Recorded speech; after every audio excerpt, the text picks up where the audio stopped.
Sir, നമ്മൾ എന്തൊക്കെ കാര്യങ്ങളാണ് എക്സ്പ്രസ് പ്ലാസ്റ്റ് വെച്ചിട്ട് നമ്മൾ പ്ലാസ്റ്റർ ചെയ്യുമല്ലോ സൈറ്റുകൾ, അപ്പോൾ എന്തൊക്കെ കാര്യങ്ങളാണ് അവിടെ നോക്കേണ്ടത്?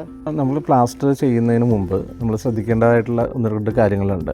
സീലിങ്ങിൻ്റെ സർഫേസ് എപ്പോഴും നല്ല ഫുൾ ഫിനിഷ്ഡ് സർഫേസ് ആയിരിക്കും. അപ്പോൾ അതിലേക്ക് നല്ല രീതിയിൽ ബോണ്ടിങ് കിട്ടണമെന്നുണ്ടെങ്കിൽ സർഫേസ് നന്നായിട്ട് ഹാക്ക് ചെയ്തതിന് ശേഷം മാത്രമാണ് പ്ലാസ്റ്റർ ചെയ്യാൻ പാടുള്ളൂ. അതുപോലെ തന്നെ ഡിഫറെൻറ്റ് സർഫേസുകൾ ജോയിനിങ് വരുമ്പോൾ, അതായത് കോൺക്രീറ്റ് സർഫേസും ബ്രിക്ക് സർഫേസും ഒക്കെ ഉള്ള ജോയിൻറ്റുകളിൽ നമ്മൾ മെഷ് യൂസ് ചെയ്തിട്ടാണ് പ്ലാസ്റ്റർ ചെയ്യാൻ പോകുന്നത്, അല്ലെങ്കിൽ ക്രാക്ക് ഫോം ചെയ്യാനുള്ള ചാൻസുകളുണ്ട്. അതുപോലെ തന്നെ ഇനീഷ്യൽ ക്യൂറിങ്, അതായത് സർഫേസ് പ്ലാസ്റ്ററിങ്ങിന് മുമ്പ് നമ്മൾ നനച്ചു കൊടുക്കുന്ന രീതിയുണ്ട്. അത് മാക്സിമം നമ്മൾ പ്ലാസ്റ്റർ ചെയ്യാൻ ഉദ്ദേശിക്കുന്നതിൻ്റെ തലേ ദിവസത്തിനുള്ളിൽ മാക്സിമം സർഫേസ് വാട്ടർ അബ്സോർബ് ചെയ്യുന്ന രീതിയിൽ നനച്ചു കൊടുക്കുക. പ്ലാസ്റ്ററിങ്ങിന് തൊട്ട് മുമ്പ് നനയ്ക്കാൻ പാടില്ല. അത് നമ്മൾ അപ്ലൈ ചെയ്യുന്ന മെറ്റീരിയലിൻ്റെ വാട്ടർ സിമെൻറ്റ് റേഷ്യോനെ ബാധിക്കും.